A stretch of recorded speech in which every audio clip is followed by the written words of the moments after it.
sembahyang 2 rakaat sunat sebelum solat subuh. Bila waktunya? Masuk waktu subuh sebelum solat fardu subuh. Macam mana usallinya? Ada 2 cara. Usalli sunnatal fajri boleh, atau usalli sunnatas subhi. Nak sebut qabliyah tak payah. Kenapa? Sebab solat ini tidak ada ba'diyah. Katalah panjang masa, buat 4 boleh. Boleh buat 4. Usalli sunnatal fajri raka'atain lillahi ta'ala. Yang kedua pula usalli sunnatas subhi raka'atain. Boleh kalau ada masa panjang lah. Kalau tak ada masa panjang, pilih usalli sunnatal fajri boleh, usalli sunnatas subhi boleh. Bacaan surah dengan ayat ada berapa pilihan tadi? 4. Wassalatu wassalamu ala asyrafil anbiya'i wal mursalin wa ala alihi wa sahbihi ajma'in. Subhanaka la ilma lana illa ma 'allamtana innaka antal alimul hakim.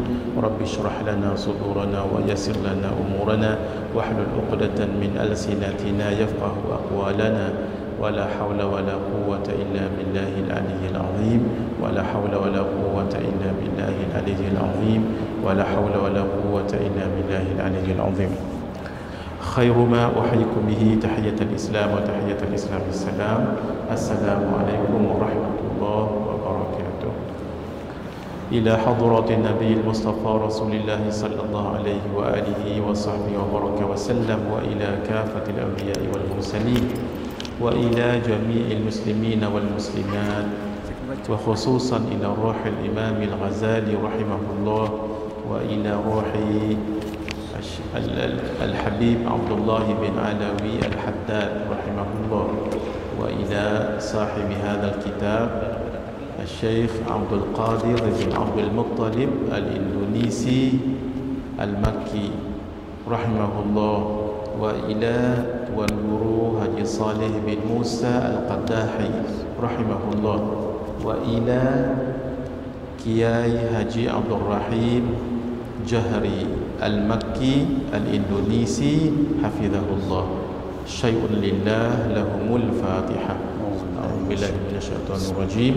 Bismillahirrahmanirrahim. Alhamdulillahi rabbil alamin arrahmanir rahim maliki yaumiddin. إياك نعبد وإياك نستعين اهدنا الصراط المستقيم صراط الذين أنعمت عليهم غير المغضوب عليهم ولا الضالين. Alhamdulillah, kita sambung pengajian kitab Qalbun Salim. Sebelum itu, siapa yang belum niat i'tikaf, bolehlah niat i'tikaf sekarang, supaya duduk kita ini setiap saat bernilai ibadah, bernilai pahala. Ada 2 cara beriktikaf. Cara yang biasa,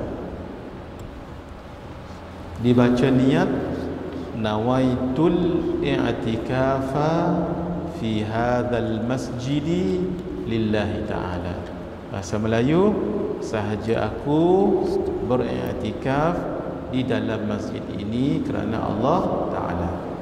Ini yang biasa. Sekali-sekala tidak salah untuk kita beriktikaf dengan satu cara yang pahalanya lebih banyak, lebih besar. Macam mana? Dinadarkan i'tikaf itu. Contoh, sebelum masuk tadi dekat sliding door ni, niat nadar. Caranya, ya Allah, aku bernadar, kena sebut perkataan nadar, untuk i'tikaf selama mana berada dalam masjid ini. 3 benda ni wajib ada. Ya Allah, aku bernadar untuk beriktikaf selama mana berada dalam masjid ini. Itu yang kita niatkan keluar daripada pintu kereta tadi, ataupun sebelum masuk sliding door kita ni, sebelum masuk pintu kita ni. Itu baru niat nadar, belum lagi niat i'tikaf. Nanti lepas kita solat, sebelum kita duduk contohnya, bolehlah kita niat i'tikaf. Niatnya sama dengan niat yang biasa, tapi tambah satu perkataan. Kalau yang biasa, nawaitul i'tikafa fi hadzal masjidi lillahi ta'ala. Niat yang kedua ni tambah satu perkataan lagi. Sama je semua. Nawaitul i'tikafa fi hadzal masjidi manzuran. Yang tu kena tambah. Manzuran. Mim nun dzal waw ra alif. Manzuran lillahi ta'ala. Bahasa Melayunya, sahaja aku niat i'tikaf dalam masjid ini seperti yang dinadarkan kerana Allah Ta'ala. Duduk sama duduk, tapi pahalanya lebih besar. Sebab hukum asal i'tikaf itu sunat, tapi bila dinadarkan ia menjadi wajib. Gitu ya. Itu cara untuk menambahkan, membesarkan pahala. Boleh ya? Semula macam mana cara supaya pahala i'tikaf lebih besar? Sebelum masuk pintu masjid ni ataupun keluar daripada kereta tu, dah niat, aku bernadar untuk beriktikaf selama mana berada dalam masjid ini. Itu 3 perkara tu, jangan dilupa. Apa bahasa pun boleh, tapi jangan lupa 3 ni. Ya Allah, aku bernazar. Kata nazar wajib sebut. Untuk beriktikaf selama mana berada dalam masjid ini. Itu namanya niat nazar. Bila i'tikaf duduk nanti, baru kita niat i'tikaf. Nawaitul i'tikafa fi hadzal masjidi manzuran lillahi ta'ala. Kalau bahasa Melayunya, sahaja aku niat i'tikaf dalam masjid ini seperti yang dinazarkan kerana Allah Ta'ala. Ya, jangan lupa pahalanya lebih besar. 1 jam lebih kita duduk kat sini tu, ni 1 jam tu lah setiap saat. Setiap saat. Kalau saya boleh bagi satu perumpamaan, umpamanya orang yang duduk di masjid ni, contoh ya, contoh. Setiap saat tu dibagi, kita ambil jumlah mudahlah RM10. Contoh. Daripada sekarang dah bermula 10. Semua dikira. Kalau dia duduk kat sini seminit, bermakna dia dah dapat RM60. Kalau dia duduk 1 jam, darab sendiri berapa. Setiap saat. Bila habis tu, bila kita balik keluar daripada masjid nanti, pahala duduk dalam majlis ilmu tu lain lagi. Pahala sabar lain lagi. Itu baru pahala foundation dipanggil, iaitu pahala kita beriktikaf. Baik. Muka surat berapa hari tu kita berhenti? Ingat lagi? Muka surat berapa Kak Azhar? 13. Baik, muka surat 13. 13 tu macam mana ya? X. Memang 13 betul. Memang 13 betul. Baik. Baik. Mari kita lihat muka surat 13. Bismillahirrahmanirrahim. Baik. Mari kita lihat apa yang disebut oleh Imam Ahmad bin Hanbal yang ke-10 itu. Imam Ahmad bin Hanbal nama asalnya, tapi dikenal dengan nama Imam Hambali. Imam Hambali. Ejanya Hanbali. Ejanya Hanbali. Tapi bacanya Hambali. Di sinilah letaknya tajwid yang kita belajar tu. Ejanya kalau dalam Jawi ya, Arab sekalipun, ha, nun, ba, lam. Hanbal. Kalau dalam Melayunya yang seperti kita tulis inilah, H-A-N-B-A-L, Hanbal. Sepatutnya sebutnya macam mana? Hanbal. Tapi kenapa kita sebut Hambal?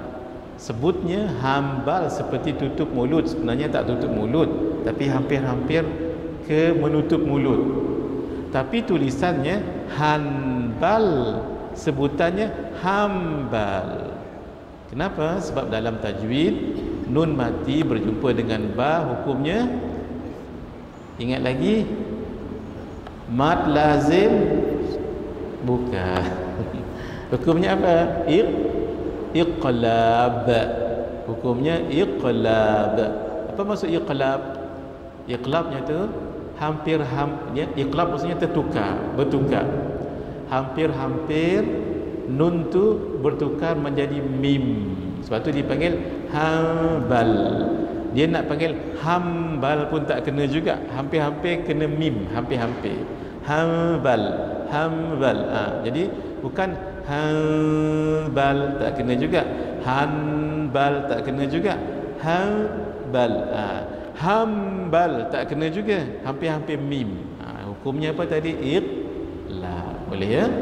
Jadi nanti kalau orang tanya, kenapa di sini ditulis Hanbal tapi dibaca Hambal? Kerana iqlab, nun mati berjumpa dengan ba. Beliau anak murid kepada Imam Syafi'i. Hafal 1,000,000 hadis dalam kepala. 1,000,000 hadis. Siap dengan sanadnya, rantai siapa dan matannya. Luar biasa Imam Ahmad bin Hanbal. Ada satu karamah beliau, daripada karamah-karamah, beliau banyak karamah. Ketika beliau hidup, pemerintah ketika itu berfahaman Mu'tazilah. Mu'tazilah. Orang Mu'tazilah mengatakan Quran itu makhluk. Quran sekarang itu makhluk. Walhal sebenar-benarnya Quran itu adalah qadim. Tapi yang qadimnya bukan yang ditulis sekarang ni. Yang tulis sekarang ni yang ada huruf, ada titik, ada baris, itu bukan qadim. Itu sekarang hadis. Yang qadimnya kalam Allah. Tapi Quran yang ada kita sekarang ini adalah gambaran kalam Allah. Gambaran kalam Allah. Kalau saya boleh bagi contoh sedikit bagi mudah zaman moden sekarang ni. Baik, saya ada telefon. Saya ada telefon. Saya bercakap dengan ayah saya di Kuching. Suara yang keluar tu, suara siapa tu? Suara yang keluar di telefon tu, suara siapa? Bukan suara ayah saya, suara telefon. Tapi bila saya dengar tu macam suara ayah saya kan? Memang pun. Tapi apakah itu sebenar-benarnya ayah saya di Kuching? Tidak, sebab ia masuk di dalam wave, dalam gelombang, dan saluran telefon, maka keluar. Yang keluar itu adalah suara siapa? Suara apa? Bukan suara ayah saya, suara telefon.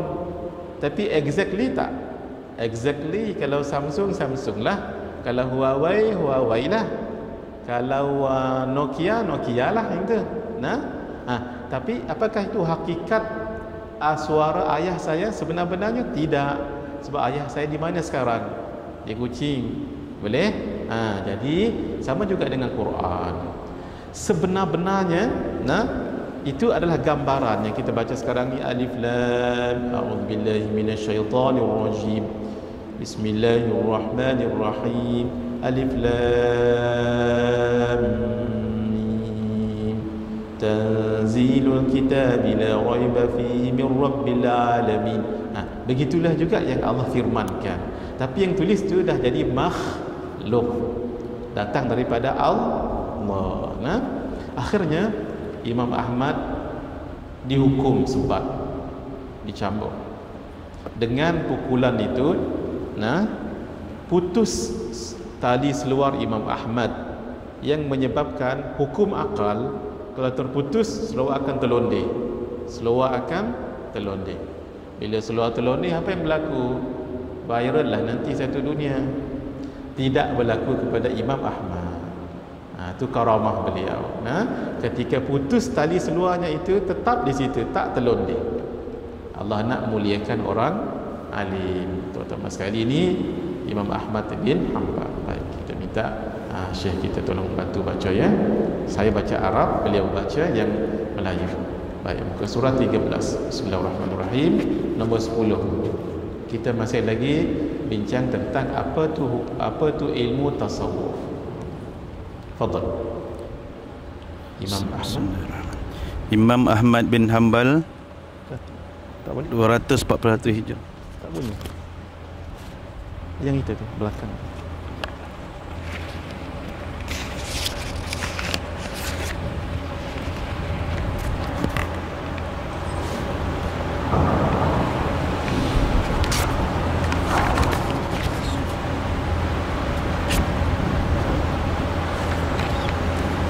Imam Ahmad bin Hanbal 241 Hijrah berwasiat kepada anaknya Abdullah. Sebelum tu, tuan-tuan, saya nak saya guna mic ini ke mic itu. Ini Beliau berwasiat kepada anaknya Abdullah, ya waladi, alaika bimujalasati haula'il qaum fa innahum zadu alaina bi kathratil ilmi wal muraqabati wal khasyati waz zuhdi wa uluwil himmati. Wahai anakku, hendaklah kamu duduk bersama kaum ini, yang ini ahli sufi, kerana mereka telah melebihi kita dengan banyaknya ilmu, muraqabah, khasyah, ini takut kepada Allah, zuhud dan himmah yang tinggi. Duduk di sini maksudnya belajar dengan mereka. Kalau tak belajar macam kita ni kan, ni belajarlah ni, belajar talaqi lah ni. Tapi kalau tak talaqi begini pun dengan ceramah dia ataupun dengan nasihat dia. Sebab orang-orang ahli sufi ni banyak ilmu, tapi banyak ilmu saja itu bukan satu kebanggaan kalau tidak diamalkan. Mereka mengamalkan sehingga mereka ada suatu perasaan namanya muraqabah. Muraqabah ni begini. Dulu waktu kita di sekolah ataupun di universiti, di college, ada exam. Bila kita exam kan ada cikgu-cikgu yang apa dipanggil tu, kalau di UAE dulu kita panggil apa dia, yang penjaga pemeriksa yang jaga kita tu,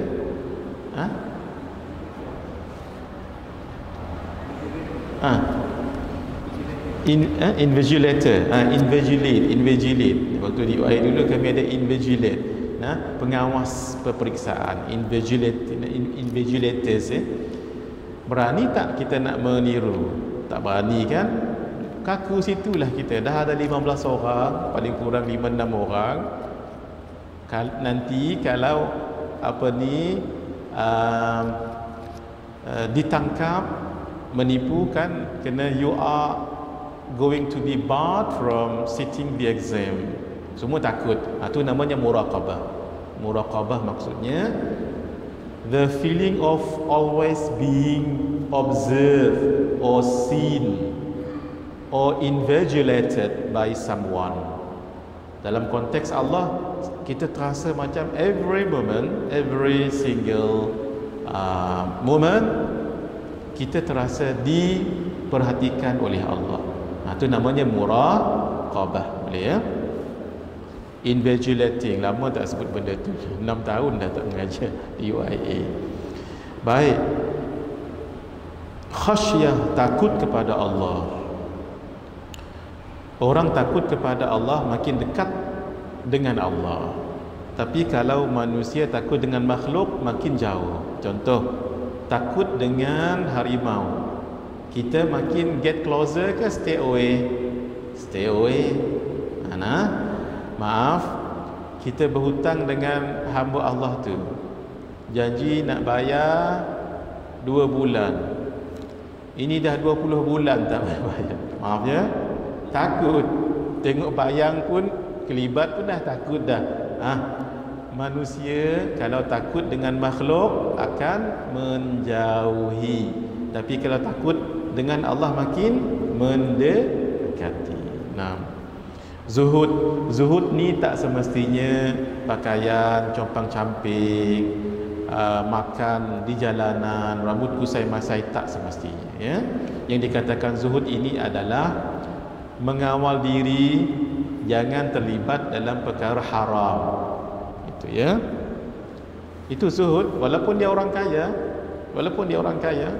tapi dia berusaha jaga jangan perniagaannya termasuk yang haram. Jangan sampai sombong, menjaga diri itu. Tetapi salah satu gambaran zuhud adalah orang yang tak kuat makan, pakaiannya sederhana, itu namanya gambaran. Tapi tak semestinya kalau orang begitu dia zuhud, tak semestinya. Orang punya kereta yang banyak tapi dia zuhud. Para sahabat Nabi zuhud. Sayyidina Abdul Rahman bin Auf, hartanya Masya Allah. Sayyidina Uthman bin Affan, tapi zuhud. Jadi bukan dinilai dari segi hartanya itu, tapi dari segi sikapnya itu. Dan himmah yang tinggi. Himmah ni determination, kesungguhan. Orang sufi ni kalau kata berpuasa, betul-betul dia berpuasa. Kalau kata berzikir, betul-betul dia berzikir. Kalau sabar, betul-betul, itu maksudnya himmah. Himmah ni strong determination. Baik, mari kita lihat persaksian tentang kebenaran tasawuf oleh ulama umat. Sebelum itu tolong catat yang saya sebut ni di depan sekali. Tolong catat ya. Bila kita belajar tasawuf, ingat 2 benda. Ini tolong diingat sampai bila-bila. Tolong catat di depan ni kalau boleh. Dan kalau boleh sini pakai pen, jangan pakai pensel. Kalau pakai pensel nanti dibuat gini, dia hilang. Kecuali pensel yang 2B ke ataupun pensel yang kualiti ya. Ini diingat sampai bila-bila. Manalah tahu tuan-tuan, puan-puan nanti mengajar pula orang lain. Sebelum mengajar subjek tasawuf ni, kita ni tolong diingat 2 perkara dulu ya. Pertama sekali, 3 rukun agama. 3 rukun agama. 1, Islam. 2, iman. 3, ihsan. Tolong diingat ya. Kalau orang tanya berapa rukun Islam? 5. Berapa rukun iman? 6. Berapa rukun solat? 13. Berapa rukun agama? 3. Apa dia? Islam, iman dan ihsan. Baik. Apa dia Islam? Gambaran Islam itu solat, zakat, puasa, haji. Macam mana nak tahu solat, zakat, puasa, haji? Dengan ilmu. Apa nama ilmu tu? Ilmu fiqh. Ilmu fiqh. Sudah. Iman. Apa dia iman? Iman, beriman dengan Allah, dengan malaikat semua sekali. Nampak tak? Tak nampak. Macam mana nak tahu beriman dengan Allah, malaikat, rasul semua ni? Dia dengan ilmu. Apa nama ilmu tu? Ilmu aqidah ataupun ilmu tauhid. Ilmu usuluddin, bolehlah namanya banyak. Sudah? Baik. Ada satu lagi namanya ihsan. Dia bukan praktikal macam solat, zakat, puasa, haji kita dapat tengok. Bukan yang dalam tu, itu adalah pegangan. Tapi dia ini adalah suatu sifat kebaikan. Itu namanya ihsan. Sabar, dermawan, zuhud, qanaah. Macam mana nak tahu benda tu? Dengan ilmu juga. Namanya ilmu tasawuf. Tu yang kita nak sebut. Jadi 3 rukun agama tadi tu adalah 3 rukun agama. Agama apa? Agama Islam. Untuk lebih mudah, apa kaitan antara 3 itu? Kaitannya adalah pokok. Islam itu seperti pokok. Pokok dia mesti ada akar. Akar tu dalam tanah. Nampak tak akar tu? Tak nampak akar tu kan dalam tanah. Begitu juga akidah, tak nampak, hidungnya sama, kulitnya sama, bahasanya sama, kadang-kadang berbeza, tapi lah rupanya dia orang Islam rupanya, sebab akidah tak nampak. Maksud itu juga seperti akar dalam tanah yang tak nampak, dan mesti kuat. Kalau akar tak kuat, nanti pokok tumbang. Begitu juga akar akidah mesti kuat. Satu. Tak nama pokok kalau ada akar saja, dia mesti ada 3, batang, ranting dan daun. Once kita tengok ada satu benda yang comprises of batang, all the branches and the leaves, you will come to say this is a tree. Ini adalah pokok. Baru namanya pokok, sebab luarannya tu nampak. Sama juga orang kalau bertudung, jumpa dengan orang bagi salam, puasa, zakat, haji, nampak tu, itulah namanya Islam. Islam, walaupun pokok tu Islam, yang tu nama Islam juga. Ya, baik. Kalau biarlah pokok tu ada buah untuk kita dapat makan, buah tu rasanya manis, begitu juga orang kalau imannya kuat, practically solatnya bagus, akhlaknya bagus juga. Itu maksudnya buah tadi adalah akhlak. Akhlak itu adalah tasawuf. Sebab itu kalau orang tak ada ilmu tasawuf, ilmu tinggi melangit, maaf ya, kalau dia bercakap, ada je orang disalahkannya, adalah orang terasa hati dengannya, tapi ilmu tinggi. Kalau cakap bab hukum hakam, ya Allah, tak ada orang boleh lawannya.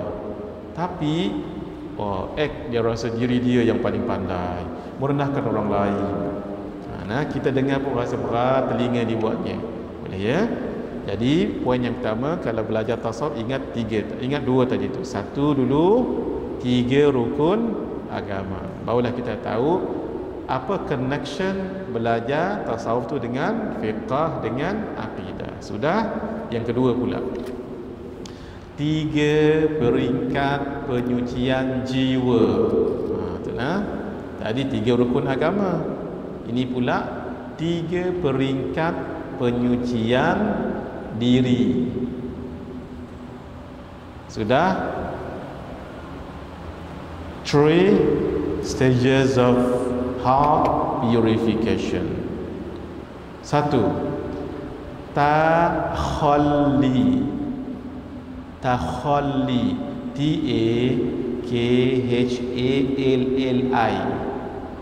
Takhalli. Takhalli. Kalau bahasa Jawinya, Arabnya takhalam ya, takhalli, kosong. Takhalli maksudnya kosong. 2, maksudnya pergi ke atas lagi, namanya tahalli. Jaga dia hurufnya sama, titiknya beza. Tahalli, T-A-H-A-L-L-I, tahalli. Kalau dalam eja Jawinya ha pedas ya, lam ya, tahalli, maksudnya hias. Sudah? Barulah ke muncaknya, tajalli, T-A-J-A-L-L-I. Kalau Jawinya ta jim lam ya, tajalli. Sudah? Saya harap tuan-tuan dapat tulis, sebab saya tak boleh nak tulis. Mula-mula takhalli, 2 tahalli, 3 tajalli. Baik.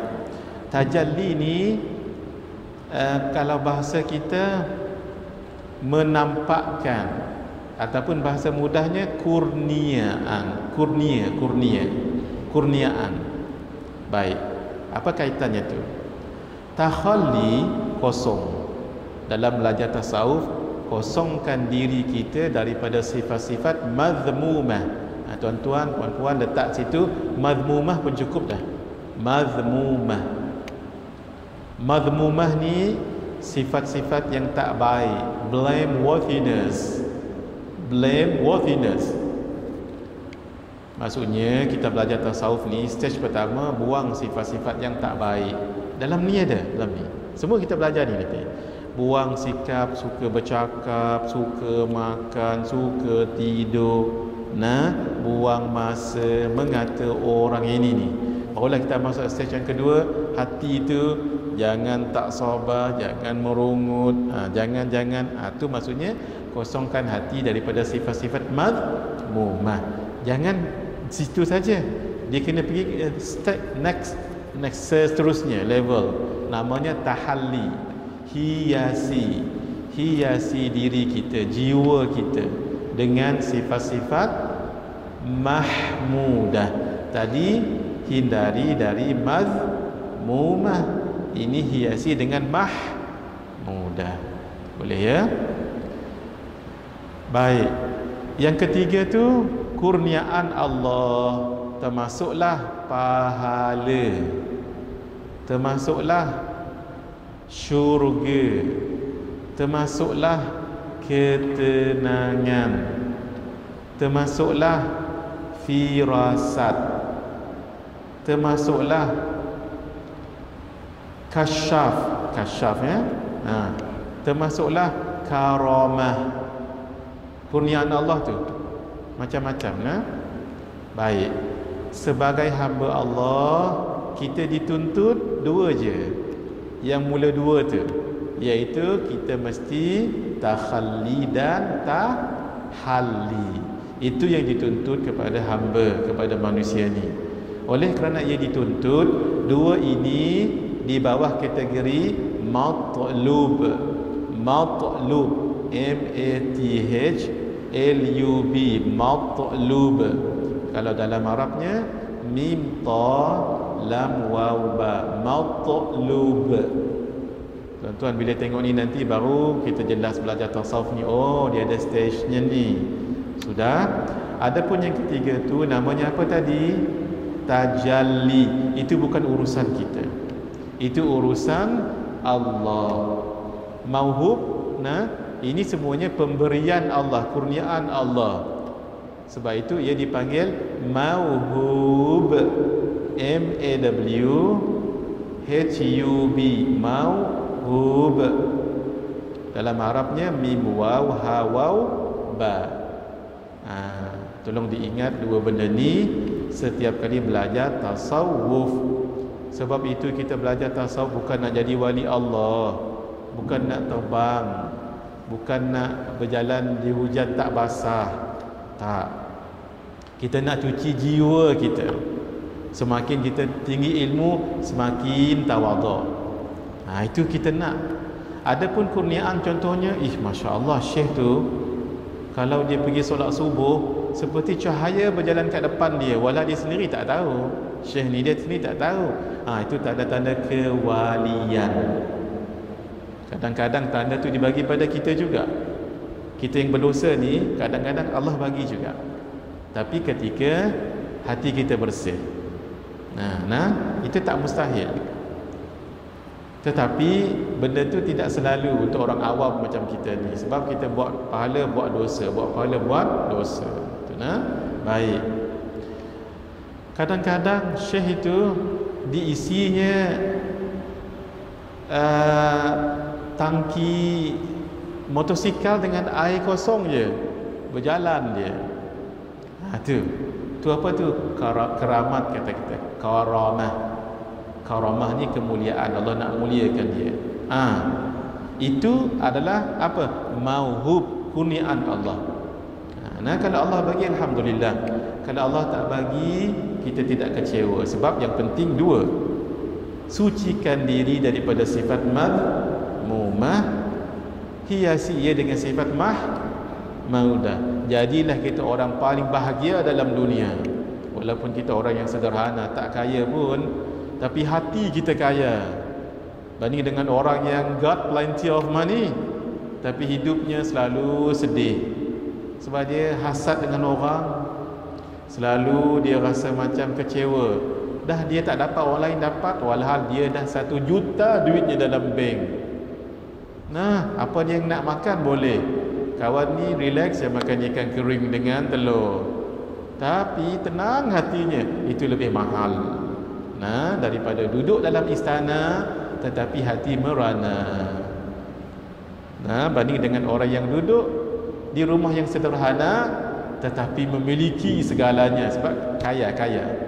Orang itu kaya, orang itu banyak duit, relax je, tak ada apa. Alhamdulillah rezeki dia.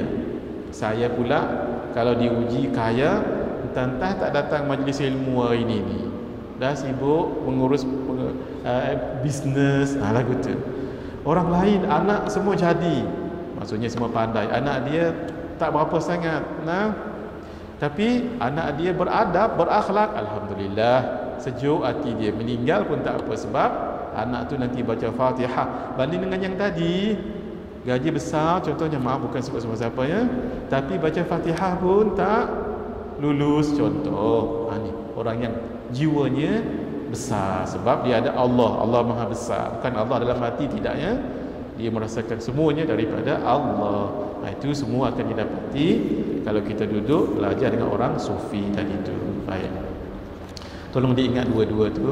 Di mana-mana pun kita pergi belajar, 2 asas tu kena ingat supaya kita jangan lari daripada tujuan belajar tasawuf. Kalau orang tanya kenapa kamu belajar tasawuf, jawab satu je. Apa dia? Jawab satu je. Apa dia? Menyucikan hati daripada sifat madmumah dan menghiasinya dengan sifat mahmudah. Itu selamat dunia dan akhirat. Baik, mari kita sambung persaksian tentang kebenaran tasawuf oleh ulama umat. Fadal. Terlalu ramai ulama umat daripada dahulu hingga sekarang yang memperakui kebenaran ajaran tasawuf, malah menggalakkan untuk mempelajari, mendalami dan mempraktikkan ajarannya dalam kehidupan seharian. Ramai sangat-sangat. Kalau orang kata ini sebenarnya tujuan saya ni, kalau ada suara-suara nakal kata jangan belajar tasawuf, nanti kamu sesat. Itu tanda-tanda orang tu yang sesat. Nah, tasawuf ini kan nak membersihkan hati. Tak perlu tariqat, tak apa. Saya tak ada tariqat lah ustaz, tak mengapa. Yang penting bersihkan hati tu. Tapi kalau ada tariqat itu lebih disiplin, itu lebih bagus. Sebab kalau ada tariqat kita lebih disiplin. Subuh ada bacaannya, maghrib ada bacaannya, setiap hari ada bacaannya. Kita lebih terpimpin. Gitu ya. Jadi jangan risau kalau tidak bertariqat. Tapi bersyukurlah kalau ada tariqat, itu lebih mantap. Kalau ada suara-suara nakal mengatakan tasawuf itu tak betul, bukan ajaran Islam, itu tanda orang itu ada tanda-tanda kesesatan pada jiwanya, ataupun dia belum tahu lagi apa itu tasawuf. Nah, kenapa? Mari kita lihat muka surat 14. Seramai-ramai ulama dan tokoh-tokoh Islam ni memperakui tasawuf dan ajarannya, tiba-tiba kita pula mengatakan sesat. Itu yang saya sebut tadi itu tanda kesesatan pada orang itu. Nah, peganglah kata saya ni hadirin. Saya bercakap dalam masjid ni. Siapa yang memusuhi tasawuf, 2 je.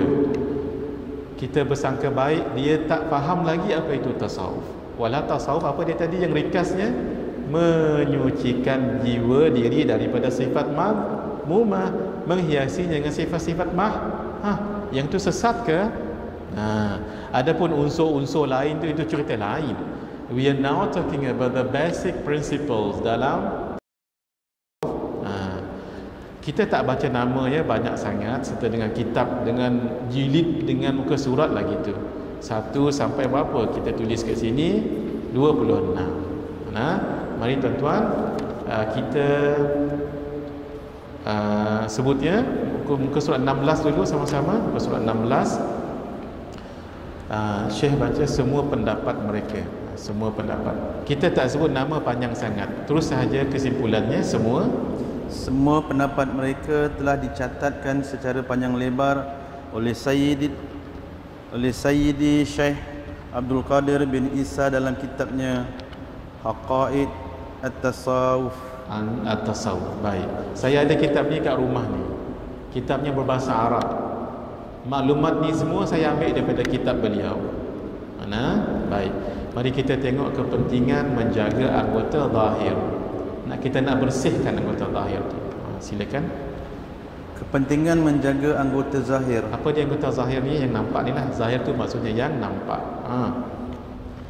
Tujuan mempelajari ilmu tasawuf ialah membersihkan anggota-anggota zahir supaya tidak melakukan perbuatan-perbuatan yang keji, tidak elok, untuk menolong hati dapat dibersihkan daripada sifat-sifat tercela.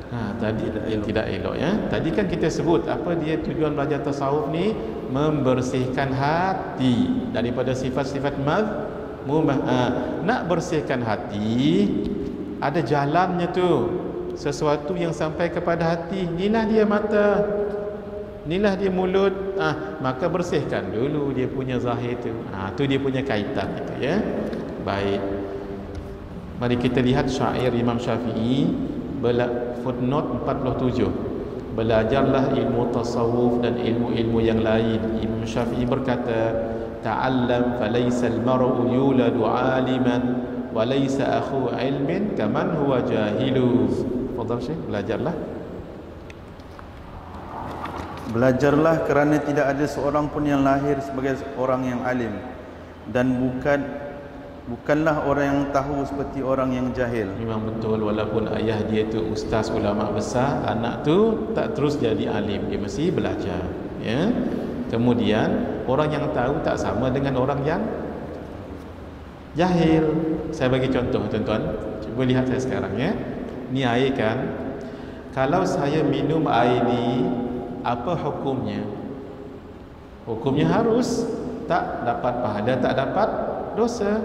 Tapi air yang sama kalau saya minum dengan niat supaya suara saya lebih jelas, lebih lancar, yang mendengar pun jadi senang untuk mencatat ilmu, dah jadi pahala sunat kat situ. Walau minum tadi tak dapat pahala, tak dapat dosa. Sama juga kalau kita tidur, contoh malam tidur malam. Tidur, apa hukum tidur? Harus dapat pahala? Tak. Dapat dosa? Tak. Tapi dengan your good intention before going to sleep, niat, ya Allah, I wanna wake up in the middle of night, nak bangkit solat tahajud, dapat pahala kat situ. Walau tidur tadi hukumnya apa? Hukumnya tadi harus melihat rancangan di televisyen ataupun dekat YouTube, melihat harus, tak dapat pahala, tak dapat dosa. Tapi lihat ada ustaz di berceramah, niat mudah-mudahan dapat ilmu, mudah-mudahan dapat belajar, mudah-mudahan dapat kongsi ke orang. Dapat tak pahala? Dapat. Dengan sebab apa tu? Niat. Dengan sebab niat sahaja. Itulah namanya orang berilmu dengan orang yang tak berilmu tu tak sama. Orang yang tak berilmu dia buat sama je makan tapi tak dapat pahala. Contoh lagi ya, kita duduk dalam masjid ni, sama duduk bersila sama. Kalau duduk saja begini ni, duduk saja-saja dalam masjid ya, apa hukumnya? Harus duduk saja bersila macam ni. Kalau saya duduk macam ni lah, tak dapat pahala, tak dapat dosa. Tapi kita sertakan dengan i'tikaf. Duduk macam syekh kita i'tikaf ni, tadi saya dah sebut every second dapat pahala. Kan beza tu kalau orang yang tahu. Wa inna kabiral qaumi la ilma indahu saghirun idal taqat alaihi jahafilu. Sesungguhnya ketua kaum jika tidak ada padanya ilmu akan menjadi kecil apabila keagungan ilmu hilang daripadanya. Ya, dia hebat tapi ilmu tak ada, maka dilihat orang yang kecil saja. Walaupun dia somebody, bila sembahyang jamak qasar tak reti dia, disuruhnya budak tingkatan 1 sekolah agama yang jadi imam. Kan gitu tu. Maaf ya, bukan nak sebut siapa-siapa ni, tapi nak bagi tahu ilmu tu sangat mahal. wa inna saghiral qaumi in kana aliman kabirun idza ruddat ilaihi al-mahafilu. Dan sesungguhnya orang yang kecil jika menjadi orang yang alim, tampak besar apabila perkumpulannya selalu dengan ilmu. Dia selalu dengan orang yang belajar. Dia kecil orangnya, muda, tapi selalu dengar, dan dia pun jadi tahu, dan dia pun berilmu. Tuan-tuan pernah dengar kisah Imam Abu Hanifah? Nah, saya ingat-ingat lupa sekarang. Saya cuba ya. Di dalam kitab namanya Aqidatun Najin. Aqidatun Najin. Disebut kisah Imam Abu Hanifah, Imam Hanafi masa kecil. Lihat gurunya yang sudah besar, yang sudah tua. Sedih. Kenapa Tok Guru? Saya dijemput esok ke masjid dan dicabar oleh Ad-Dahri. Dahriyun. Dahri ini orang yang believe not in God, yang atheist, yang tak percaya dengan Tuhan, believe not in God. Mereka dipanggil Dahri. Dahri maksudnya masa. Why you are here? Why you exist here? Because of the time. DOB, date of birth. Itu kenapa ni? Dah kerana masanya. Kenapa ni terjadi? Dah kerana masanya. Bukan kerana Tuhan yang buat, kerana Allah tidak. Sebelum itu ramai sudah orang alim dikalahkan oleh orang ni tadi ni, Dahari tadi ni. Orang namanya tak disebut ya. Dan dia nak cabar guru Imam Abu Hanifah. Nama guru Imam Hanifah ni Hammad ibn Sulaiman. Susah hati gurunya, sampai nak esok berdebat ni di dalam masjid ramai pula orang. Gurunya termimpi-mimpi berada di satu hutan, dan hutan itu ada ternakan. Semuanya dimakan harimau habis, kecuali ada satu yang sembunyi, mohon maaf, khinzir, maaf ya, khinzir yang memusnahkan tanaman. Kecuali satu kawasan yang tak diusik oleh khinzir hutan ni tadi, sebab ada harimau kat situ. Itulah yang dimimpikan oleh gurunya. Imam Abu Hanifah kecil lagi waktu tu. Nah, kenapa Tok Guru? Itulah nak memikirkan semua sekali. Sampai malam tadi mimpi. Mimpi apa? Mimpi seperti berada di satu kawasan tanam-tanaman, habis dilenyek oleh khinzir hutan. Tapi ada satu kawasan tak, pokok tu tidak dilenyek sebab ada harimau kat situ. Lalu kata Imam Abu Hanifah, tanaman-tanaman yang dilenyek tadi oleh khinzir tadi adalah ulama-ulama yang dikalahkan oleh khinzir. Khinzir tadi itu adalah Dahri yang cabar tadi itu.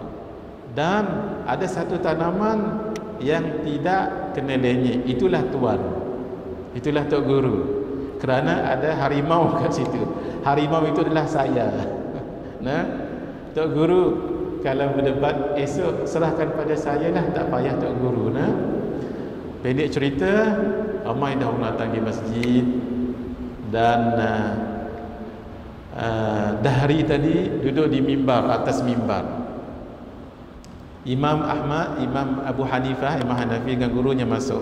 Semua orang melihat keduanya, murid dengan anak murid, guru dengan anak murid datang. Kemudian berlaku dialog. Kata Abu Hanifah, saya yang akan berdebat dengan kamu. Kata Dahri di atas ni, kamu orang yang kecil sebegini, ulama-ulama besar yang banyak ilmu pun dikalahkan. Ini kan kamu. Gitu ya. Dia ada 3 persoalan yang diutarakan, cuma saya tak ingat. Tak ingat semua. Antaranya ialah Allah, sebelum ada Allah ada apa? Selepas ada Allah, ada apa? Soalan pertama oleh dahari tadi ni. Kata Imam Abu Hanifah, sebelum ada Allah tidak ada sesuatu. Selepas ada Allah tidak ada. Hanya Allah lah yang qadim dengan yang baqa. Kan kita belajar qidam dan baqa. Seperti tangan kamu. Imam Abu Hanifah selalu guna logik. Seperti tangan kamu. Tangan kamu punya 5 jari. Apakah ada jari sebelum jari induk? Tak. Adakah ada jari selepas jadi kelingking? Tak. Inilah dia jawapan dia. Betul juga. Logik lawan dengan logik. Baik. Yang kedua, tak ingat saja nah. Yang ketiga pun tak ingat. Ingat tapi ingat lupa. Takut saya nak bicarakan. Tapi yang last sekali, habis sudah 3 soalan itu. Soalan last, soalan ni paling mencabar. Kata dahari, kalau kamu terror sangat sebab 3 soalan saya semua kamu jawab dengan betul, saya nak tanya kamu sekarang, apa yang Allah buat sekarang? Tu dia soalan. Manalah kita tahu apa Allah buat sekarang? Kata Imam Abu Hanifah yang kecil itu, tuan, sebelum saya jawab soalan tuan, minta tuan turun, saya naik atas mimbar ni. Macam tu nak jawab soalan. Khair, dia pun turun, Imam Abu Hanifah naik. Tuan, sebagai jawapan soalan kamu apa yang Allah buat sekarang, Allah telah memenangkan yang hak iaitu saya dan menurunkan yang batil iaitu kamu. Saya ni atas, hang turun kat bawah. Itulah dia kehebatan ilmu Imam Abu Hanifah. Walaupun dia kita cerita ni, tapi kalau ada ilmu, Masya Allah. Tapi oleh kerana Imam Abu Hanifah akidahnya kuat, fiqah tu tak payah cakap lagi lah. Sebab kalau mazhab Hanafi memang nisbah kepada beliau. Tasawufnya pun Masya Allah. Imam Abu Hanifah sembahyang malam 300 rakaat.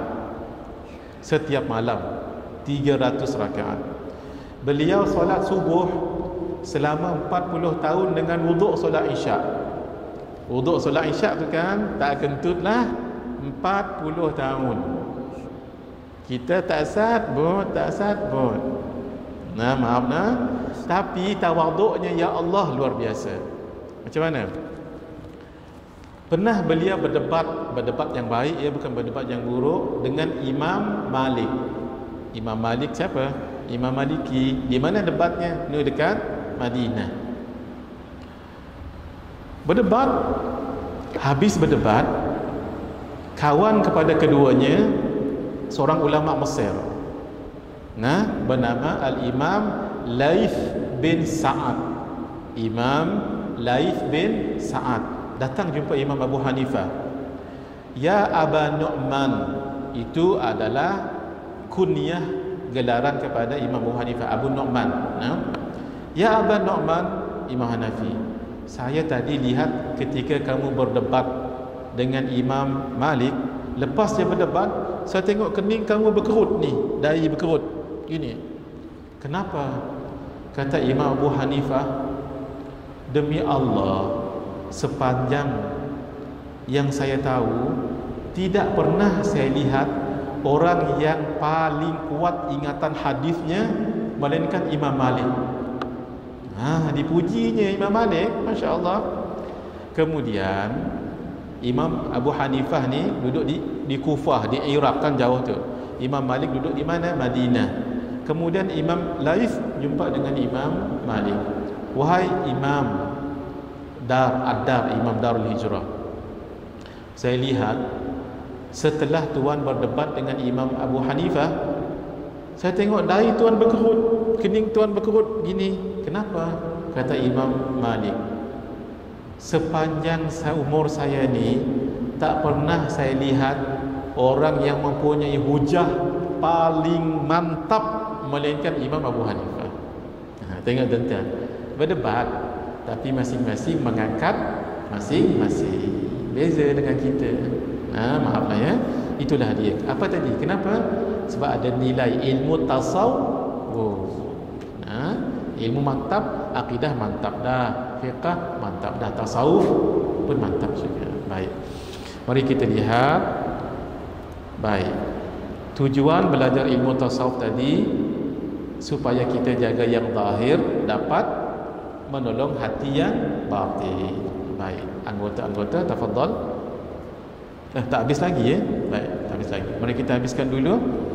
Para hukama berkata, ta'allam fa innal ilma zainun li ahlihi wa fadlun wa inwanun li kullil mahamidi. Tuntutlah ilmu kerana ilmu menjadi perhiasan kepada ahlinya, keutamaan dan tanda setiap budi pekerti yang luhur. Ya, ilmu, apapun ilmu, terutama sekali ilmu agama, orang tu jadi mulia. Wa kun mustafidan kulla yawmin ziyadatan min al-ilmi wasbah fi buhuril fawaidi. Dan jadilah orang yang menggali faedah dengan bertambahnya ilmu setiap hari, serta berenanglah dalam faedah-faedah ilmu yang laksana lautan. Orang yang ada ilmu, dia akan dapat belajar setiap hari dan dia dapat berenang. Orang lain tenggelam, dia berenang mencari faedah-faedah. Bukan mencari ilmu saja, faedah. Dia ada beza. Ilmu yang biasa, faedah ni benda yang jarang kita tahu. Saya bagi contoh. Satu amalan alim ulama, kalau kita nak supaya rezeki kita selalu datang, tak putus, apa dia? Potong kuku pada hari Khamis. Tapi cara potongnya khawabis au khasab. Itu cara potongnya. Macam mana? Ini kelingking dulu, tengah, ibu, manis, telunjuk. Nah, barulah ibu, tengah, kelingking, telunjuk, manis. Amalkan ini. Siapa yang nak dua, satu, matanya tak sakit, mata tak sakit. Yang kedua, rezekinya selalu berjalan. Amalkan cara potong kuku macam tu. Hari Khamis baca. Potongnya hari Khamis selepas asar. Tu nama faedah. Faedah ni tak semua orang tahu. Karena saya ijazahkan amalan ni pada semua yang hadir ya. Kalau nak potong hari bila pun boleh. Hari Rabu jangan ya. Hari Rabu jangan. Hari lain tak apa. Paling bagus hari Khamis asar. Potongnya, mari ikut saya sama-sama. Ni dah ajar dah yang itu ni. 11 kali dah ajar ni. Sama-sama. Ini supaya ingat. Tak semestinya potong macam ni ya, tapi supaya ingat. Cuba sama-sama. Ikut saya dulu. Berdoa macam ni. Keadaan tangannya sudah. Lepaskan tangan kiri. Tinggal tangan kanan kan. Ambil yang paling kiri. Cuba. Yang paling kiri. Kelingking. Selangkan tengah, selangkan ibu, selangkan manis, selangkan telunjuk. Yang ni pula kiri pula, paling kiri ibu, selangkan tengah, selangkan kelingking, selangkan telunjuk, selangkan. Saya ijazahkan amalan ni pada tuan-tuan yang hadir. Mudah-mudahan mata kita tak sakit. Yang kedua, InsyaAllah rezeki kita tak putus ya. Itu untuk tangan. Untuk kaki, kaki saya sekarang kedudukannya macam ni. Kaki tu ya. Ini tak perlu selang. Daripada paling kanan bawa ke paling kiri. Maksudnya daripada kaki tu yang sebelah ni, jari apa ni panggil ni? Kaki. Kelingking juga. Kelingking kaki kanan sampai kelingking kaki kiri. Itu ya. Yang penting tangan tu, kaki tak nampak sangat. Tangan tu kalau kuku panjang kan tak elok. Itu namanya faedah. Faedah ni benda yang jarang orang tahu. Boleh ingat sekali lagi? Cuba last sama-sama sebelum kita buka kitab baru ya. Sama-sama. Tangan kanan sudah, turunkan kiri, kanan dulu. Kelingking, tengah, selang ya. Tengah, ibu. Kemudian manis dan telunjuk. Ni paling kiri ibu, selang tengah, selang betul, kelingking selang telunjuk, selang. Ini jangan potong sembarang ni. Kalau siapa yang tak jelas, tolong tanya kawan-kawan sebelah nanti ya. Baik. Kita khatamkan dulu tajuk ni. Nanti kita masuk tajuk kitab yang pertama. Kita baca dulu laju ya. Tafadhal. Anggota, tafadhal. Anggota zahir yang perlu dibersihkan itu ada 7, iaitu mata, telinga, lidah, perut, kemaluan, kedua tangan dan kedua kaki. Baik. Terus Perlulah diingat bahawa Allah Ta'ala telah memberi nikmat-nikmat yang besar kepadamu, iaitu anggota-anggota badan yang wajib kamu jaga dan syukuri. Jika kamu tidak menjaganya, sesungguhnya akan menjadi saksi pada hari kiamat terhadap kesemua perbuatanmu. Terus seperti firman Allah, muka surat terus sebelah. Yang matannya yang ada warna blackened tu ya, yang ada warna hitam tu, yang itu yang matan. Kita baca tu dulu. Seperti firman Allah. Seperti firman Allah. Sebelah dia tu. Tu yang atas tu. Tak, bawah ya? Okey, surat 19 atas. 19. Atas. Seperti firman Allah. Atas ni.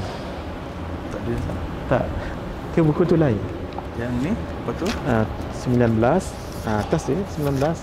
Seperti firman Allah.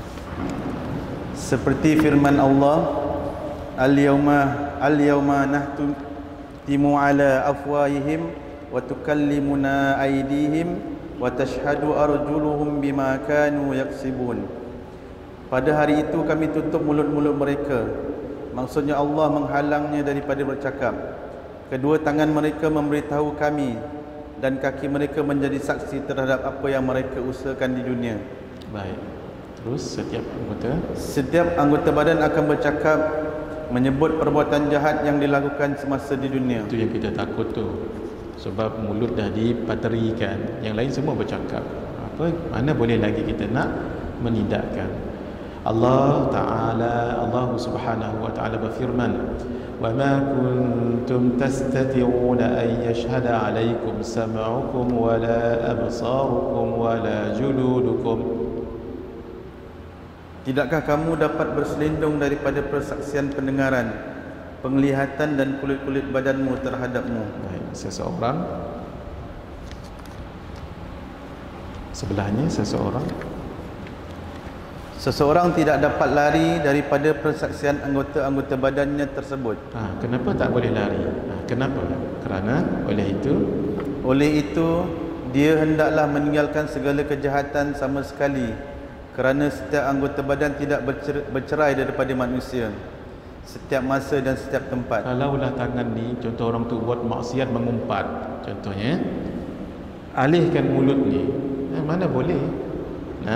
Ataupun dia mengumpat dengan mulut, tangan ni letak kat rumah, tak, tangan ni dibawa sekali, kaki ni bawa sekali, semua jadi saksi, walaupun yang mengumpatnya mulut.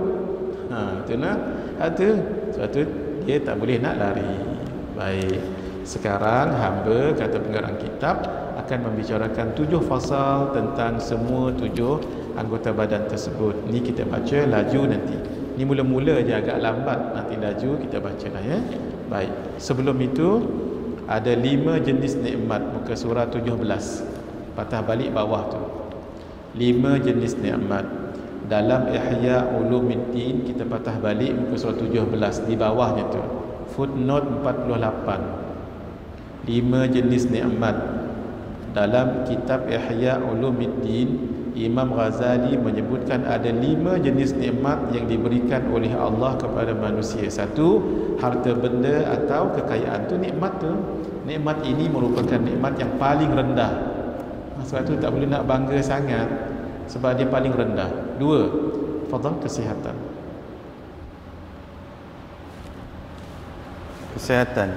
Ia tidak boleh diukur dan lebih berharga jika dibandingkan dengan nikmat kekayaan. Ada orang yang kaya tapi tak sihat. Saya dulu waktu belajar di UIA, rajin juga alhamdulillah ikut kuliah tuan guru Syekh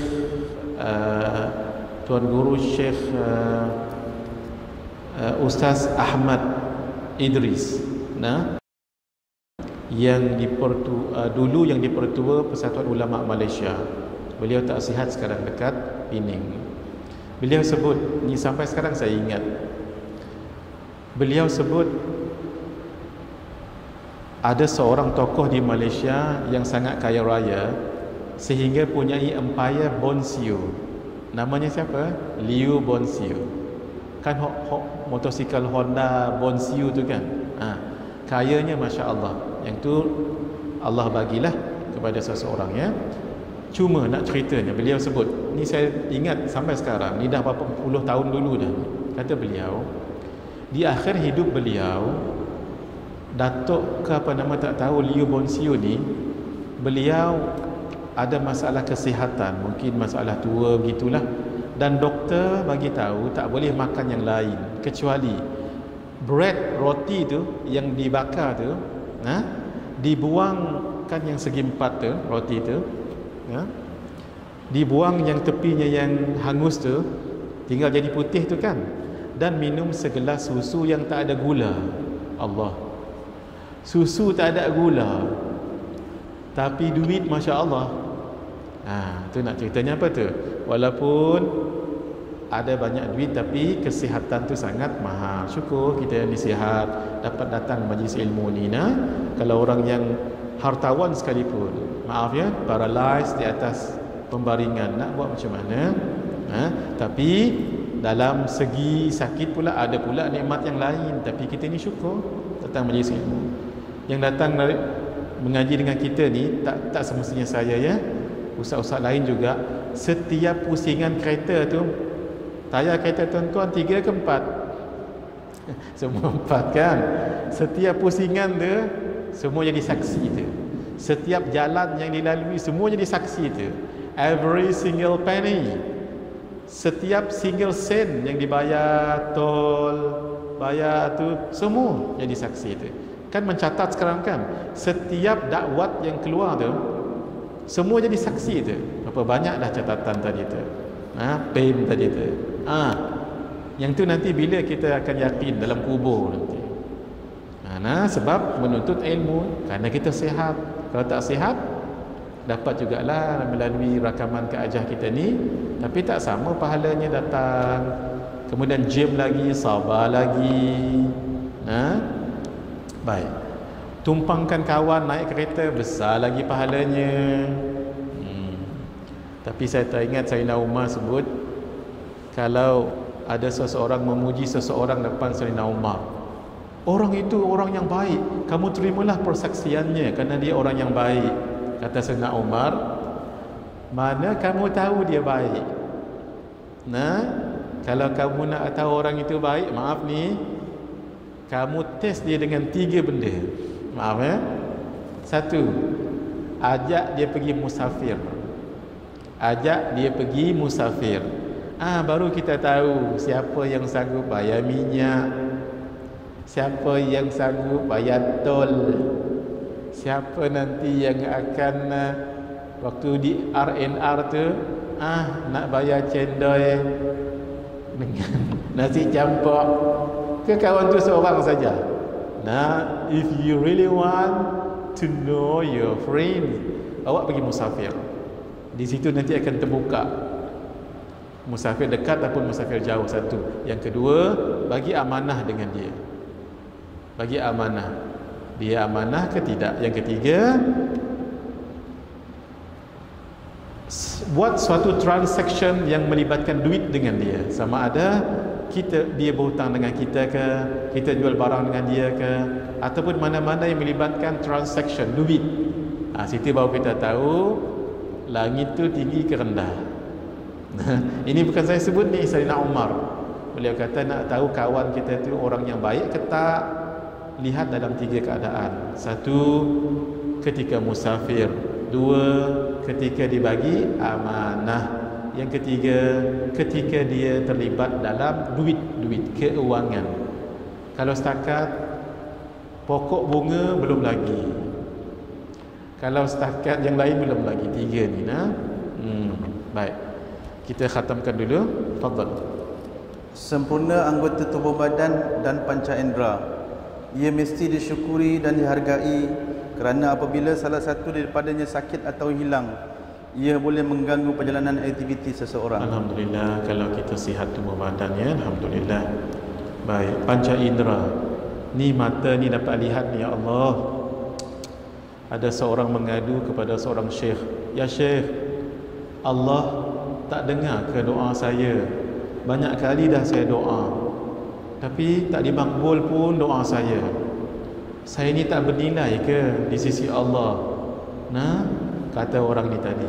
Lalu syekh ni mengatakan, "Wahai saudara, cuba kamu bagi tahu saya, berapa harga mata kamu?" Baru dia terni. Ini tak ternilai ya syekh. Kalaulah ia buta, boleh kamu melihat? Tak tuan syekh, mahalnya diri kamu. Kamu makan merasa sedap kan? Ya. Kalau pahit-pahit kan? Ya. Manis masam? Ya. Berapa harga rasa tu? Ya syekh, tak ternilai. Kalau Allah cabut rasa tu daripada lidah kamu, apa akan terjadi? Benar ya syekh. Kaki kamu berjalan jumpa pada saya ni, berapa harga kaki tu? Tangan. And the last one, kamu hidup sekarang kan, berapa harga nyawa kamu? Barulah orang tu merasakan, ya Allah, mahalnya saya ni, priceless. Nah, mahal, sangat mahal saya ni. Bersyukur hadirin, memang Allah uji kita dengan macam-macam ya. Tidak ada orang yang tidak diuji di dunia ni. Cuma ujiannya itu besar ataupun kecil, berterusan ataupun singkat, itu saja. Memang dunia ni tempat diuji. Nah, tapi jangan dilihat ujiannya itu, dilihat anugerah Allah dalam ujian itu. Nah, dilihat juga, ya Allah bagi kita demam dah seminggu. Kan umur kita dah 60 lebih sekarang. 60 tahun tak pernah sakit banding dengan baru seminggu itu. Gitu ya. Maksudnya kita melihat anugerah Allah tu lebih besar, supaya kita jangan mengeluh sangat-sangat. Nah, cuma kata Sayyidina Umar juga ajar ya. Saya dah tulis minggu lepas, kalau dah bertalu-talu diuji, one calamity after another, one after another, until you come to the stage of desperate, rasa macam Allah tak sayang kan, jangan sebut itu. Tapi doalah, Allahumma inni la as'aluka an taruddal qada walakinni as'aluka lutfa fihi. Dah tulis kan minggu lepas? Dah tulis dah. Saya ingat lagi, saya tulis kat sini minggu lepas. Doa ketika diuji bertalu-talu, sampai tak tahan dah, baru baca doa tu. Kalau setakat handphone jatuh, jangan baca. Selipar hilang, jangan baca. Ini memang dah tak tahan dah. Baik, kita habiskan. Ruh dan nyawa, ia nikmat yang besar yang membolehkan manusia hidup dan beramal. Alhamdulillah.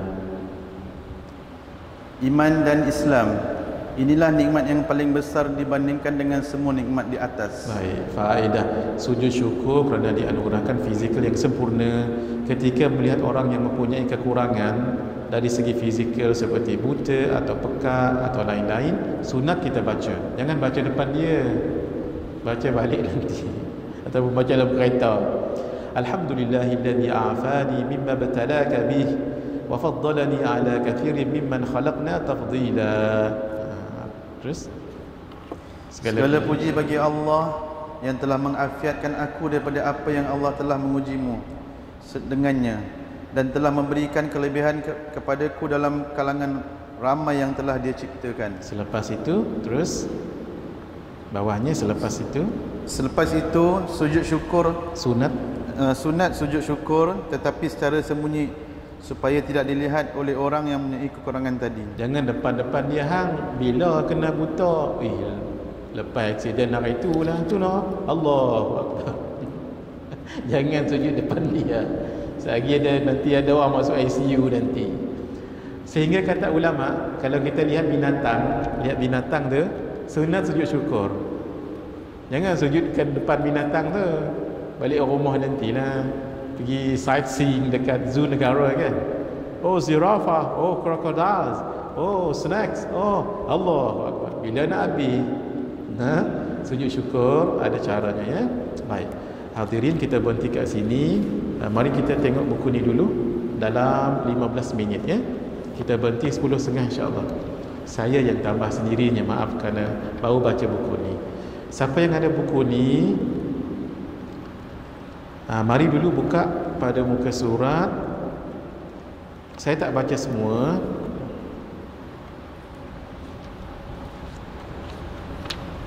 Kita nak terus amalkan. Baik, muka surat 17. Muka surat 17. Fadilat solat rawatib setiap hari secara umum. Solat rawatib ni qabliyah dan ba'diyah. Antara fadilat atau kelebihan solat sunat rawatib termasuklah satu, dibina sebuah rumah di dalam syurga jika mengerjakan 12 rakaat solat sunat rawatib setiap hari. Mudah-mudahan saya dan semua kita dapat buat ya.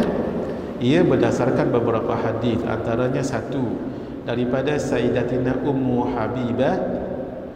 Habibah isteri Nabi sallallahu alaihi wasallam, dia berkata, sami'tu Rasulullah sallallahu alaihi wa alihi wasahbihi wasallam qala ma min 'abdin muslimin yusalli lillahi kulla yawmin 12 rak'atan tatawwu'an ghaira fariidatin illa banallahu lahu baitan fil jannah aw illa buniya lahu baitun fil jannah.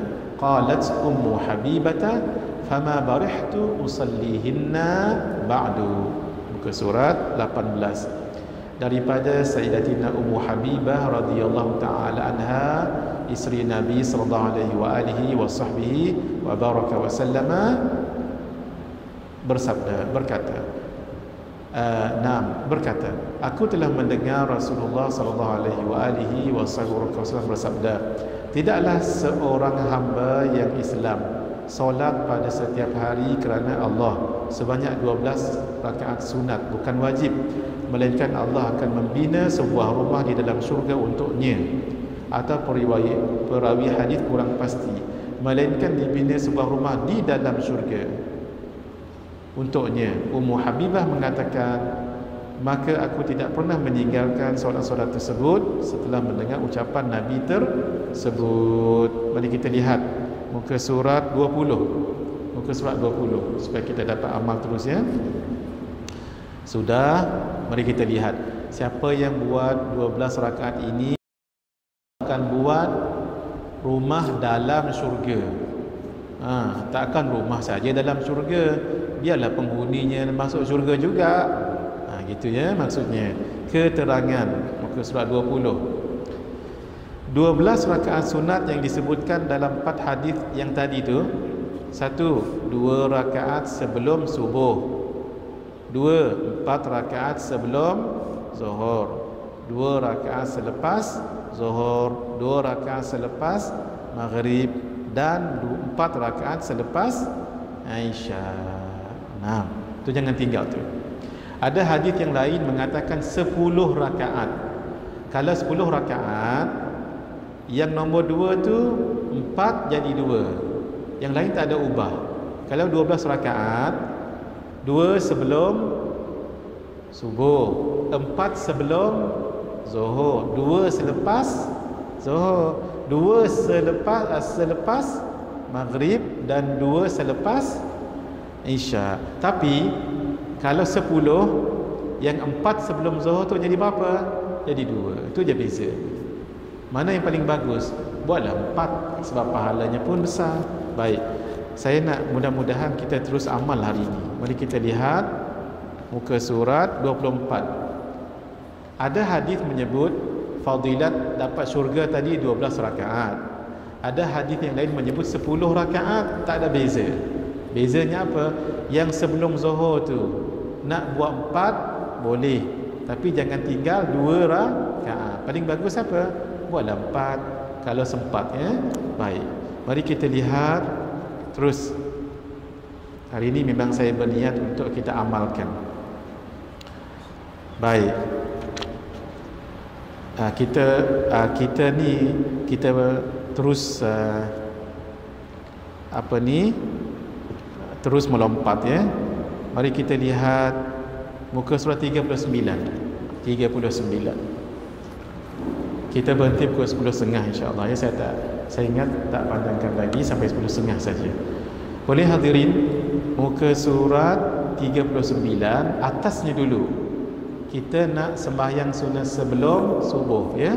Waktunya setelah masuk waktu subuh, iaitu fajar sadiq, dan sebelum solat fardu subuh. Masuk dulu waktu subuh dan sebelum solat fardu subuh. Kalau setengah masjid setengah jam, ada yang 20 minit, ada yang 15 minit, ada setengahnya 10 minit saja. Tengoklah. Baik. Daripada Sayyidatina Aisyah radhiyallahu taala anha, dia berkata, kana Nabi sallallahu alaihi wasallam yusalli rak'atain khafifatain bainan nida wal iqamati min salati subhi. Adalah Nabi sallallahu alaihi wasallam mengerjakan 2 rakaat solat dengan ringan antara azan apa ni? Azan subuh dan iqamat solat subuh. Itu kita sebut in between, ya. Bilangan rakaat 2 rakaat saja. Cara mengerjakannya itu namanya kaifiyat. 1. Lafaz niatnya ialah usalli sunnatal fajri raka'ataini lillahi ta'ala. Sahaja aku solat sunat fajar 2 rakaat kerana Allah Ta'ala. Boleh? Ataupun muka surat 40. Boleh juga tuan-tuan, puan-puan, kalau kita mengaji sini, tolong bawa 2 kitab ni ya. Kitab ni dan kitab ini tolong bawa ya. Boleh juga dengan lafaz seperti berikut: usalli sunnatas subhi rak'ataini lillahi ta'ala. Sahaja aku solat sunat sebelum subuh 2 rakaat kerana Allah Ta'ala. Kenapa tidak disebut qabliyatan? Sebab solat subuh tidak ada ba'diyatan, dia cuma ada qabliyah. Sebab tu tidak payah sebut qabliyah, sebab memang tak akan ada solat ba'diyah untuk subuh. Sama juga dengan solat asar. Solat asar tak payah sebut qabliyatan, sebut sahaja sunnatal asri, ya. Baik, surah yang dibaca selepas Al-Fatihah ada beberapa surah atau ayat. Boleh pilihlah antaranya rakaat pertama surah Al-Kafirun dan rakaat kedua surah Al-Ikhlas. Tu B pula muka surah 41. Rakaat pertama surah Al-Baqarah ayat 136 dan rakaat kedua surah Ali Imran ayat 52. Ada ayatnya di situ ya. Baik. Ada 3 cara. Muka surah 42 pula Rakaat pertama ayat 136 surah Al-Baqarah dan rakaat kedua ayat 64 surah Ali Imran. Semua yang saya sebut ni semua ada dalil ni, ada dalam kitab ini. Boleh? Ada 3 pilihan. Terpulanglah. Mari kita lihat catatan. Mari tolong Syekh catatan. Tolong catatan ya. Cara mengerjakan kafiat. Selain cara mengerjakan kafiat. Bukan 42. Catatan selain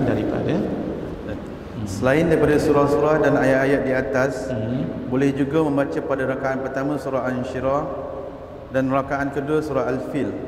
Alam nashrah laka sadrak. Rakaat kedua alam tara kaifa fa'ala rabbuka bi ashabil. Boleh. Itu maksudnya 4 alternatif.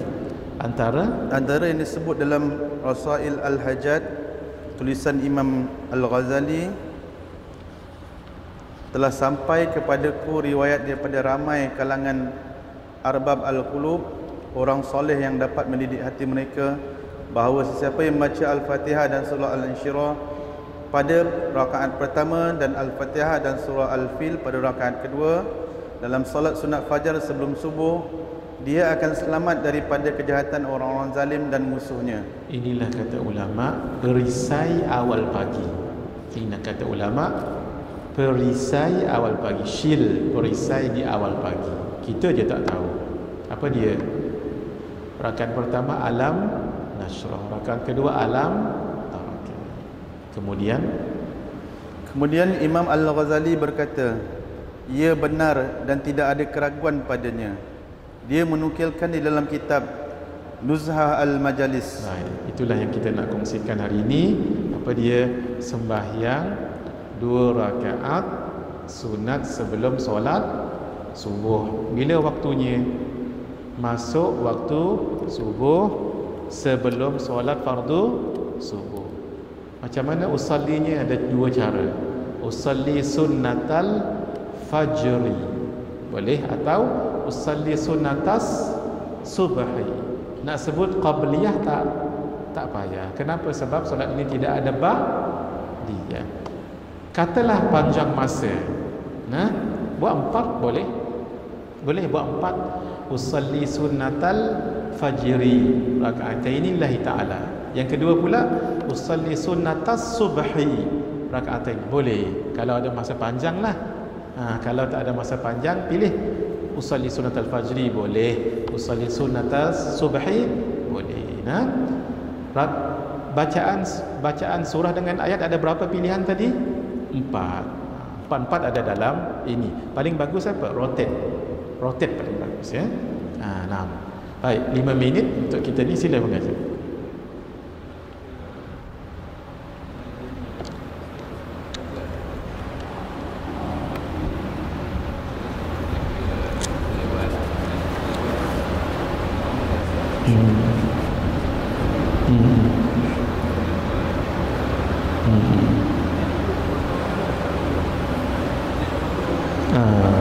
Soalan mengaji ni bagus sekali. Soalan abang ngaji ni bagus sekali dan praktikal. Selalu kena kat kita juga kadang-kadang. Apa dia? Kita pergi masjid, tengok-tengok orang dah solat subuh. Apa harus kita buat? Nak sembahyang sunat ke? Jangan. Terus ikut solat subuh. Baik. Apa yang harus kita buat? Boleh tak sembahyang tadi diqada? Boleh diqada. Tapi syarat solat itu memang dah selalu kita buat bang Haji. Memang dah selalu kita buat, dah bertahun-tahun dah. Kalau umur sekarang dah 40 lebih tahun dah kita buat contohnya, baru boleh qada. Tapi kalau sekali-sekala buat tak boleh qada.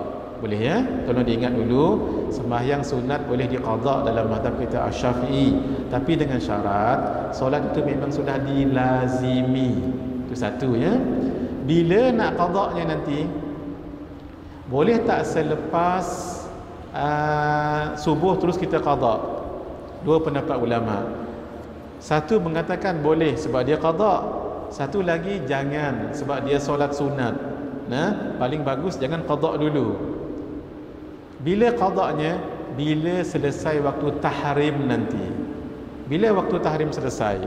Lepas kita solat subuh, tunggu dulu sampai terbit matahari. Tunggu lagi berapa minit? Kita belajar hari itu 16 atau 17 minit. Kalau dah masuk matahari setinggi galah ataupun tombak, bermakna habis dah waktu tahrim. Waktu itu bolehlah solat apa tadi? Solat isyraq dulu. Kemudian baru qada sembahyang sunat yang tadi itu. Bila kita sembahyang qada, satu lagi nak sebut qada ke tak? Sebut qada. Boleh. Usalli sunnatal fajri raka'ataini qada'an lillahi ta'ala, atau usalli sunnatas subhi raka'ataini qada'an lillahi ta'ala. Apa dia? Lepas subuh. Ya, lepas solat fardu. Jangan dibuat lagu tu, Bang Haji. Sebab bila lepas waktu subuh untuk kita ya, secara individu, salam je kita waktu subuh tu dah terus bermula waktu tahrim. Waktu tahrim tu tak boleh solat. Jadi sebahagian ulama kata boleh, sebab tu kan dah jadi qada. Tapi kata ulama lain, ya, walaupun qada tapi qadanya sunat. Apa yang harus paling bagus? Jangan qada dulu. Tunggu dulu sehingga matahari terbit. Itu namanya waktu syuruk. Jangan solat dulu ya. Tunggu sampai ia naik satu galah. Waktu tu nak qada pun boleh. Tapi paling bagus pengaji solat sunat isyraq dulu, sebab kita nak dapat pahala haji dan umrah. Lepas tu baru qada. Kita kena sebut qada. Wajib tidak? Wajibnya tidak. tapi untuk kesempurnaan sebut. Sebab solat qada maksudnya solat yang dikerjakan bukan dalam waktunya. Kita mengambil waktu orang. Boleh ya? Kalau nak qada lepas isyak nanti boleh tak? Boleh? Nak qada lepas isyak boleh tak? Boleh. Kenapa? Sebab yang namanya qada tadi tu. Boleh. Maksudnya walaupun kita tak qada lepas subuh, lepas zuhur, asar, tapi tak sedap kalau tak buat. Baru teringat boleh. Tu nah. Tapi kaedahnya tadi sembahyang sunat tak boleh diqada melainkan selalu mengerjakannya. Yang kedua, elakkan daripada mengqadakannya pada waktu tahrim. Dan ketika mengqadakannya sebutlah perkataan qada'an. Kenapa? Sebab qada' tu maksudnya kita menunaikan. Kalau tak sebut qada' pun boleh. Contoh ya, saya nak solat zuhur nanti tu dalam waktu zuhur, kerana kita tahu bahasa Arab, saya pun berniat macam ni, usalli fardadh dhuhri arba'a raka'atin qada'an ma'muman lillahi ta'ala. Boleh tak? Walau saya ikut imam, jawabnya boleh. Tapi syarat, mesti kita tahu qada'an tu maknanya sama dengan adaan. Dua-dua menunaikan. Bezanya adaan menunaikannya dalam waktunya, qada'an menunaikannya luar daripada waktunya. Sebab itu contoh, kita terlelap tidur pukul 7 baru kita bangkit, dah habis waktu tu kan. Kalau qada' waktu tahrim pun boleh buat.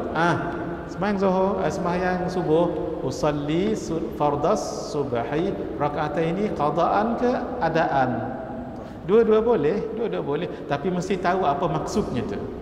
Maksud qada'an menunaikan, maksud adaan menunaikan. Tetapi supaya kita, kerana kita tak mahir bahasa Arab, bila disebut qada'an ada lagi kaitnya. Apa kaitnya?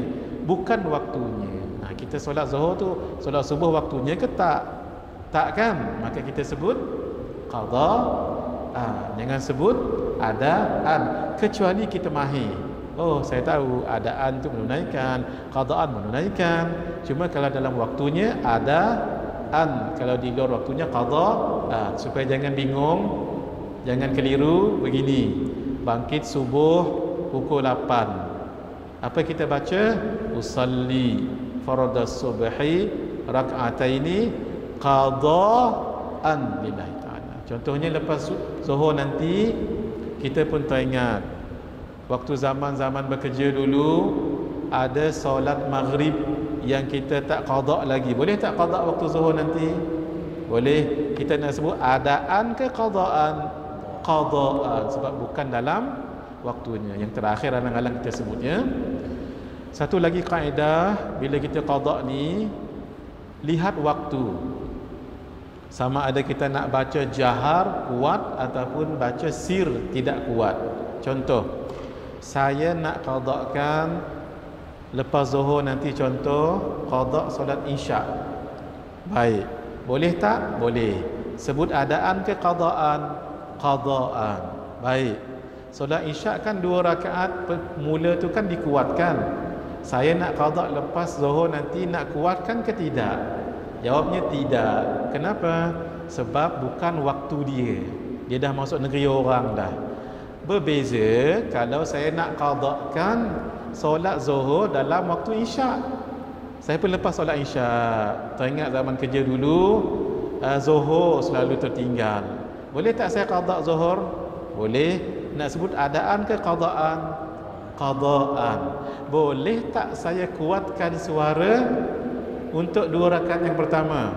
Jawabnya boleh.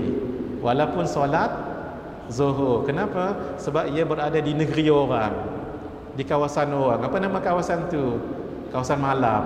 Bila malam kuatkan untuk suara jahar. Dia ada rahsianya. Kuat tak kuatnya ada rahsianya. Rahsianya tu saya bagi tahu minggu depan. Kenapa solat zuhur tak kuat? Kenapa solat maghrib tak dikuatkan? Dia ada sebabnya tu. Antaranya lah, saya bagi tahu juga, nanti tak sedap memandu nanti. Apa ya Ustaz Mahdi nak cerita ni?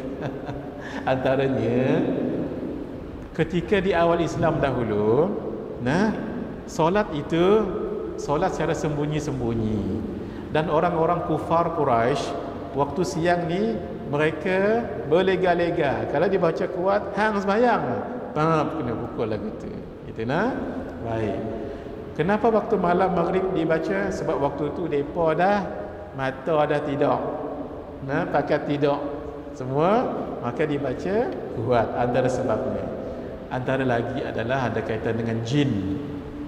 Jin itu selalu keluar pada waktu malam, maka dibaca tu untuk menguatkan semangat, untuk sebagai pendinding. Baca slow pun pendinding juga, tapi bila baca kuat kita lebih lagi rasa kuat. Itu antaranya lah kenapa ulama sebut. Ada lagi, itu kita sambung minggu depan pula. Maaf semua lebih pula ya. Nanti kita sambung minggu depan. Hadza wa billahi taufiq wal hidayah. Wassalamualaikum warahmatullahi wabarakatuh. Bismillahirrahmanirrahim. Alhamdulillahirabbil alamin wassalatu wassalamu ala asyrafil anbiya'i wal mursalin wa ala alihi wasallam ajma'in. Allahumma ij'alna minal ladzina yastami'una al-qawla fayattabi'una ahsana. Wa sallallahu ta'ala wa sallam ala sayyidina Muhammad wa ala alihi wa sahbihi ajma'in. Alhamdulillahirabbil alamin.